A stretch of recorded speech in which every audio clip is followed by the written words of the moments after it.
Okay, this is thread the needle. Sometimes I teach it a little bit differently to what you've seen in the past. Start with this variation and then I'll show you how to extend it if it feels good from there.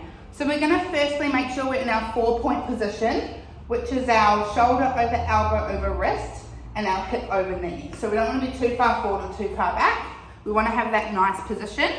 I'm going to turn and face you this way because then the first thing we're going to do is we're going to make sure we've softened through the elbows. So we're not pushing strongly into our elbows, we're nice and soft. The insides are looking at each other. From there, we're actually going to take the elbow up to the ceiling and I want you to think of rotating belly button up. So we're going through here and then you're going to slide the little finger through, working to get the shoulder on the ground. If it doesn't get all the way to the ground, that's fine. Again, elbow up, keeping this arm soft so we're not smashing and extending into it, it's staying soft. Belly button, spine, that's all lifting and rotating. We can take the head with us. And then little finger, slide it along the ground, go as far as you can to take that shoulder down. And normally it'll be moving through. So unless your program says hold the position for 5 breaths or whatever, you can assume the reps or the time, this is what it's going to be looking like. So you're going to keep moving one side.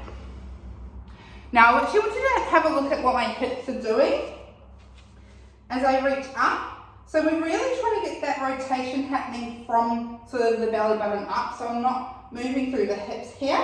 And then even as I come through, there's going to be a little drop because I'm taking the arm through, but I'm not sinking down. I'm still pushing through that other leg and keeping active as I rotate. So yes, there's going to be that little drop of the hip and that little shift because we're changing weight, but I don't want you to sink and drop into it, if that makes sense. I still want you to keep active through both legs. Now, if you do that and the rotation feels really good and you feel like you're getting some really nice movement, especially on the opening, you can then start to extend that arm. The way I like you to do it is through that position, right? So we're still going elbow and then you're just going to do an extra extension up, yeah? So you'll see a lot of people sort of fling their arm up. I want you to be really mindful of where the rotation is coming from. So it's belly button all the way up to the spine, through the neck and the head, yeah? It's not just throwing it for however it goes. Really nice and controlled and then taking that arm up for that little added stretch.